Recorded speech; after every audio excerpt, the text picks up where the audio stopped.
وہ نبیوں میں رحمت لقب پانے والا، اسی سے ہے اسلام کا بول بالا۔ الحمدللہ علی کل حال، والصلاة والسلام علی صاحب حسنہ و جمال۔ اما بعد، اعوذ باللہ من الشیطان الرجیم، بسم اللہ الرحمن الرحیم۔ یا ایہا الذین آمنوا استعینوا بالصبر والصلاۃ ان اللہ مع الصابرین۔ صدق اللہ العظیم وصدق رسولہ النبی الکریم۔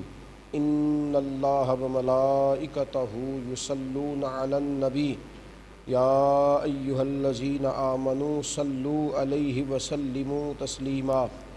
الصلاۃ والسلام علیک یا سیدی یا رسول اللہ وآلک واصحابک یا سیدی یا حبیب اللہ۔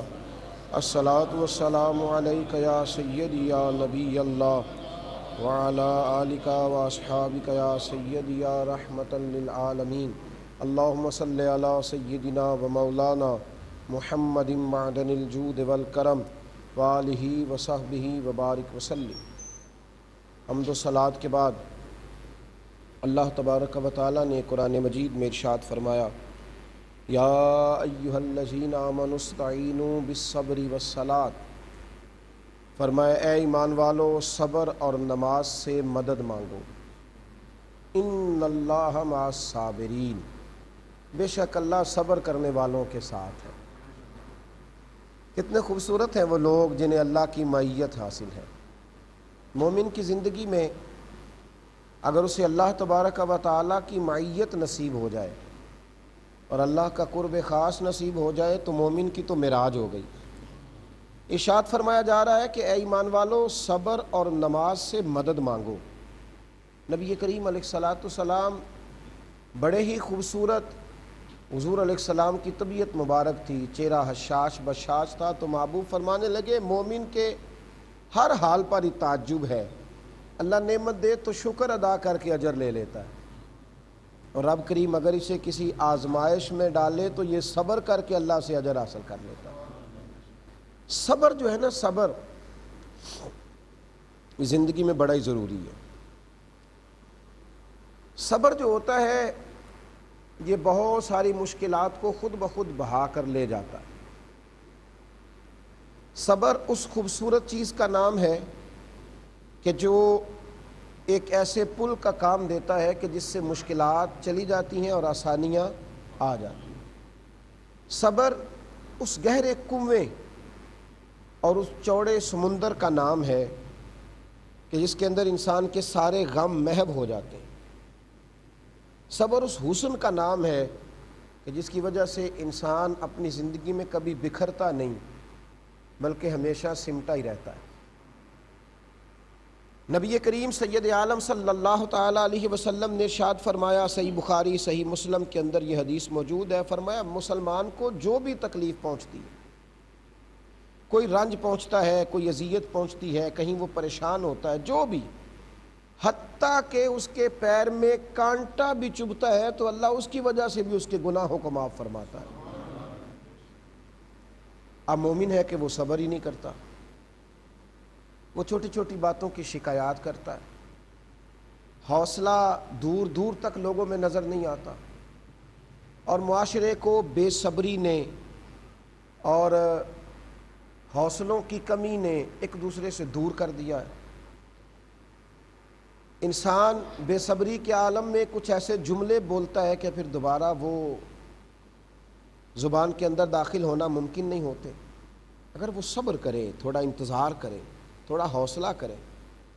دیکھیں نا، دوست کی طرف سے ملنے والا تحفہ بھی قبول کرنا چاہیے، اور دوست کی طرف سے آنے والا کانٹا بھی قبول کرنا چاہیے۔ ایک اصول تو نہ ہوا کہ جب تک میٹھا میٹھا ملتا رہا تب تک طبیعت خوش رہی، اور جیسے ہی کوئی کڑوی چیز ہاتھ آئی تو اس نے کہا اوہو میں تو اسے قبول نہیں کرتا۔ صبر کرنے والے اللہ کے وہ بندے ہیں جو ہر حال میں رب ہی کے بندے بن کر رہتے ہیں، ہر حال میں اللہ کے۔ محمود غزنوی کا بڑا پیار تھا ایاز کے ساتھ. ایک کنو ایک مالٹا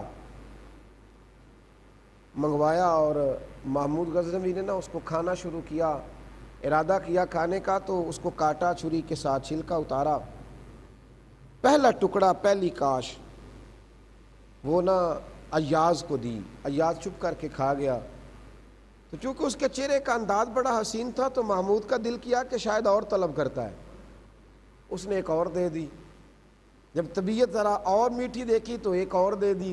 3 ٹکڑے 3 کاشیں اس کی وہ جب کھا گیا تو چوتھی محمود نے اپنے منہ میں ڈالی تو جلدی جلدی سے تھوک دیا. کہنے لگا ہائے اتنا کڑوا, اتنا ترش.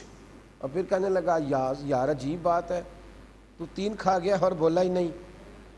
تو ایاز کہنے لگے بادشاہ اصل بات یہ ہے کہ تیرے ہاتھوں سے ہمیشہ میٹھے ہی ملے ہیں.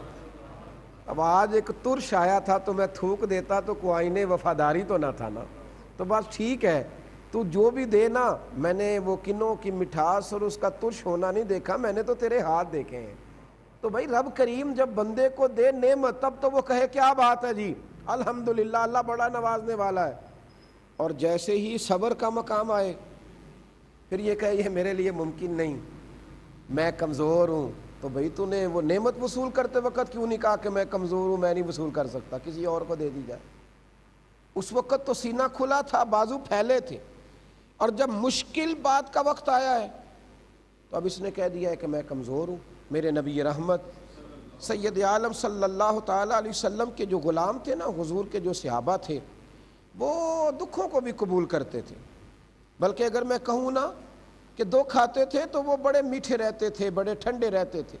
اللہ کے جو خاص بندے تھے, اللہ کے قرب والے, انہیں ایک عجیب سا سکون نصیب ہوتا تھا. اس لیے میرے نبی کریم صلی اللہ تعالیٰ علیہ وسلم نے فرمایا, یہ ترمذی شریف کی حدیث ہے, ذرا حدیث کے لفظوں کی لذت لیجئے گا. حضور فرمانے لگے کہ جب قیامت کے دن اللہ تعالیٰ صبر کرنے والوں کو اجر دے گا نا, تو فرمایا لوگوں کا دل چاہے گا کہ کاش ہمارے وجود کینچیوں سے کاٹ دیے جاتے, ہمیں کوئی نعمت بھی نہ ملتی. یہ ترمذی ہے, اور صرف ہم صبر ہی کرتے, صرف صبر ہی کرتے, اور اب ہمیں اجر ہی عطا فرماتا, صبر ہی کرتے. بخاری مسلم میں حدیث ہے, حضرت عطا بن ابی ربیع رضی اللہ تعالیٰ عنہ نبی کریم صلی اللہ علیہ وآلہ وسلم کے صحابی ہیں. حضرت عطا بن ابی ربیع رضی اللہ تعالیٰ عنہ فرماتے ہیں کہ مجھ سے حضرت عبداللہ ابن عباس رضی اللہ تعالیٰ عنہ فرمانے لگے, یہ صحیح بخاری کی حدیث ہے, فرماتے ہیں کہ وہ مجھ سے کہنے لگے کہ تمہیں ایک جنتی عورت نہ دکھاؤں. جنت ایک پوشیدہ چیز کا نام ہے, اللہ نے اسے پوشیدہ رکھا ہے. حضرت عطا بن ابی ربیع رضی اللہ تعالیٰ عنہ فرماتے ہیں کہ مجھ سے حضرت عبداللہ ابن عباس نے فرمایا ایک جنتی بی بی نہ دکھاؤں تمہیں, رہتی دنیا میں ہے پر ہے جنتی, ابھی زندہ ہے, لیکن طے شدہ بات ہے کہ وہ دنیا سے جب جائے گی تو ایمان کی سلامتی کے ساتھ جائے گی, اور طے شدہ بات ہے کہ میزان عمل پر اس کے اعمال تلیں گے, طے شدہ بات ہے تو وزن اس کے نیک اعمال کا زیادہ نکلے گا, اور یہ طے شدہ بات ہے کہ پل صراط سے وہ جلدی گزر جائے گی, اور یہ طے شدہ بات ہے کہ وہ بغیر کسی حساب کتاب کے جنت میں جائے گی. یہ ساری باتیں طے ہیں. تو حضرت عطا بن ابی ربیع کہتے ہیں میں نے کہا جلدی دکھاؤ. کہتے ہیں ایک بوڑھی عورت اور سادی بی بی, امیر نہیں, سادے سے کپڑے. کہنے لگا یہ جنتی عورت ہے. میں نے حضرت عبداللہ ابن عباس رضی اللہ تعالیٰ عنہ سے کہا کہ یہ کس طرح جنتی ہے؟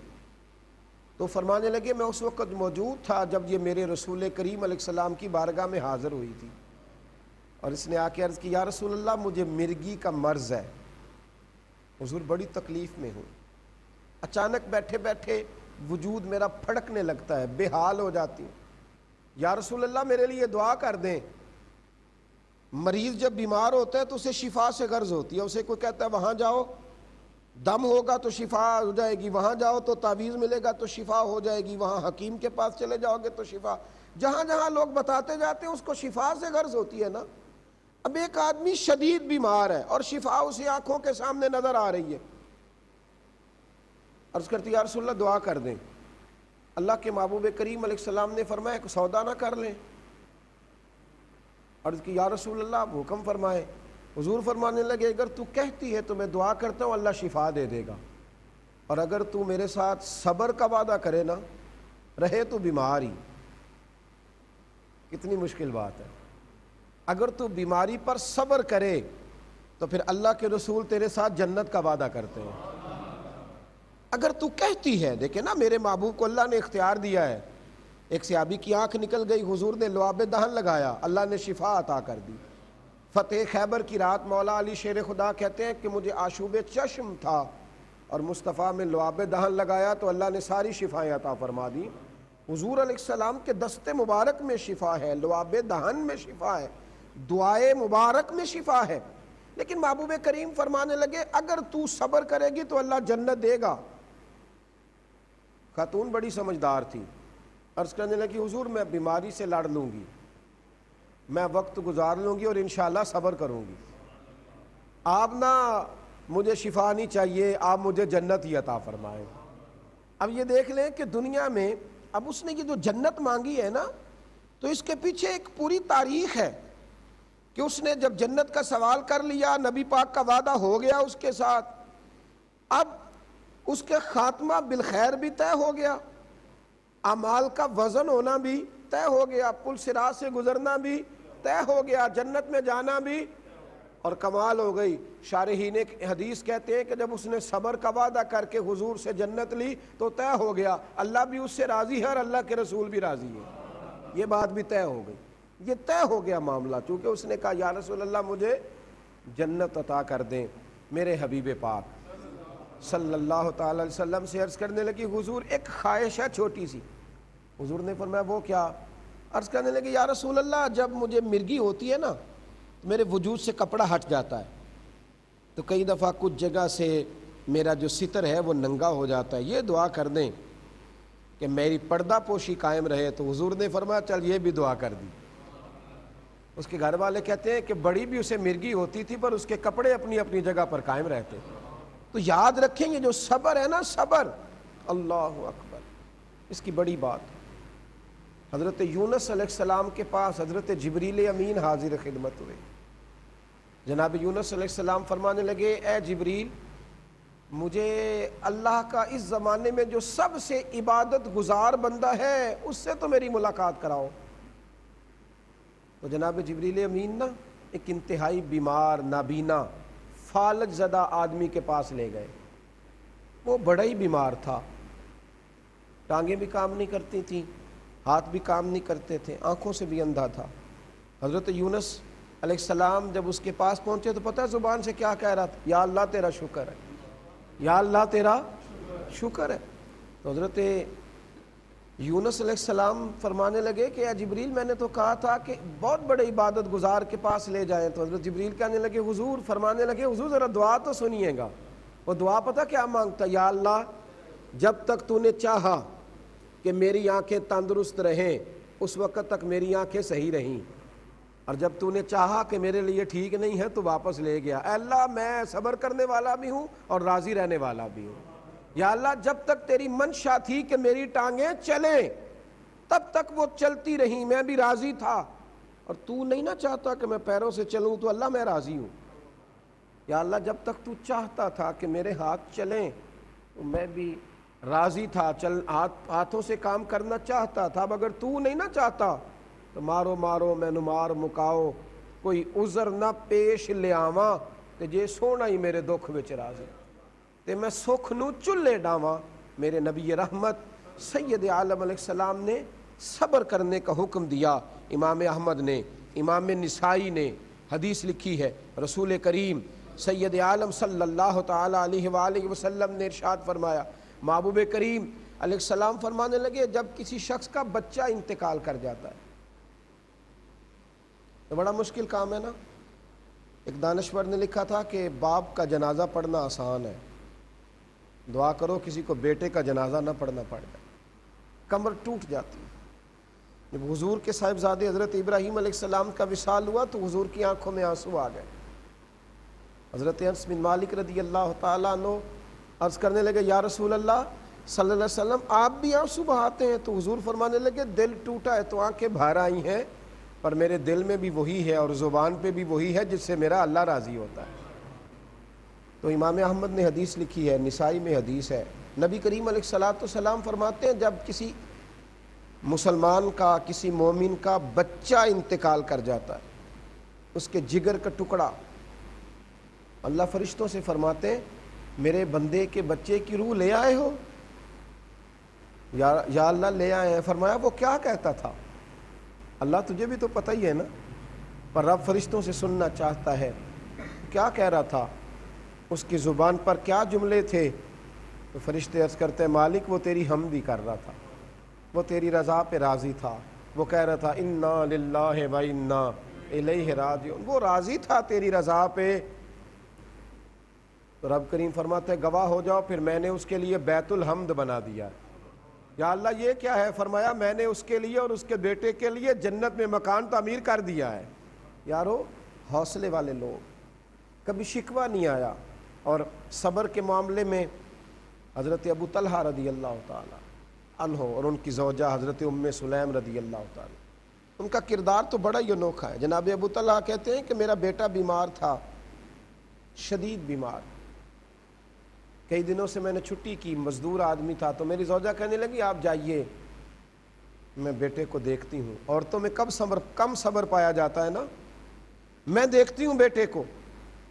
فرماتے میں کام پہ چلا گیا، اور جب آپ کام پہ گئے تو پیچھے سے بیٹا انتقال کر گیا۔ وفادار اور حوصلہ مند عورت نے کیا کیا؟ بیٹے پر سفید چادر ڈال دی۔ ماں اور بیٹا انتقال کر جائے اور پھر یہ انداز اختیار کرے۔ شوہر واپس آئے شام کو، بچے کا کیا حال ہے؟ کہنے لگی اللہ کی رحمت ہے، اس کا فضل ہے، آرام میں ہے۔ صحابی کہتے ہیں کھانا کھایا، بیوی سے ملنے کو دل چاہا تو ملاقات ہوئی، غسل کر کے فارغ ہوا تو حوصلہ مند اور وفادار بیوی، جو میری بھی وفادار اور اپنے رب کی بھی وفادار، کہتے اٹھ کے میرے قریب آئی اور کہنے لگی ابو طلحہ نبی پاک کے صحابی ہو، ایک مسئلہ پوچھنا تھا، ایک سوال پوچھنا تھا، پوچھ لوں؟ کہا پوچھو۔ تو کہنے لگی اگر کوئی آپ کے پاس امانت رکھوائے اور پھر وہ واپس مانگے تو کیا کرو گے؟ جناب ابو طلحہ فرمانے لگے یہ بھی کوئی پوچھنے والی بات ہے، جس کی امانت ہے اسے واپس کر دیں گے۔ تو یہ جملہ جب کہا تو بیوی نے ہاتھ پکڑا شوہر کا، رو پڑی، کہنے لگی وہ بیٹا بھی اللہ کی امانت تھا، میرے جگر کا ٹکڑا تھا، پر تھا رب کی امانت۔ للہ ما فی السماوات و ما فی الارض، زمین میں جو کچھ ہے سب کا مالک اللہ ہے، تو مالک نے جب تک چاہا وہ میری گود میں رہا، اب نہ مالک اپنی امانت لے گیا ہے۔ حضرت ابو طلحہ انصاری کو بیوی حوصلہ دیتی ہے، اٹھے اور پھر اپنے بیٹے کو غسل دیا، پھر کفن پہنایا، پھر جنازہ پڑھا، پھر دفن کیا۔ صبح جب مسجد نبوی میں پہنچے تو بتانا نہیں پڑا، اللہ کے رسول فرمانے لگے ابو طلحہ تیری اور تیری بیوی کا رات والا عمل خدا کو بھی بڑا ہی پسند آیا ہے اور محمد مصطفیٰ کو بھی بڑا ہی پسند آیا۔ صحابہ فرماتے ہیں پھر اللہ تعالیٰ نے انہیں 9 بیٹے عطا فرمائے، پھر اللہ نے انہیں 9 بیٹے عطا کیے۔ لوگوں کا ایک لائق نہیں ہوتا، ان کے 9 کے 9 قرآن پاک کے عالم تھے، حافظ اور قاری تھے، 9 کے 9 بیٹے اللہ نے انہیں دیے۔ نبی کریم علیہ الصلوۃ والسلام فرماتے ہیں کہ میں نے معراج کی رات نا ابو طلحہ اور اس کی بیوی کو جنت میں دیکھا ہے، میں نے انہیں جنت میں دیکھا ہے، اس لیے کہ ان کے اندر حوصلہ ہے، ان کے اندر صبر ہے۔ آپ صبر کریں گے نا تو آپ کا اپنے رب سے راز نیاز بن جائے گا۔ صبر کرنے والا بندوں سے شکوے نہیں کرتا، اپنے دکھ اپنے رب کی بارگاہ میں عرض کرتا ہے، اس کا پھر اللہ سے راز نیاز، اس کا پھر رب سے دوستانہ، وہ پھر رب کریم کا ماننے والا۔ اپنی دوستیاں اپنے رب سے لگائیں۔ لوگ تو رسوا کر دیں گے دکھ بتاؤ گے تو، لوگ تو چیمگوئیاں کریں گے، طنز اور تنقید کریں گے، رب کو دکھ بتاؤ گے تو وہ اپنے فضل سے غنی فرما دے گا، وہ کرم کر دے گا۔ اللہ تعالی ہمیں سمجھنے کی توفیق عطا کرے۔ آخر دعوانا ان الحمدللہ۔ وہ نبیوں میں رحمت لقب پانے والا، اسی سے ہے اسلام کا بول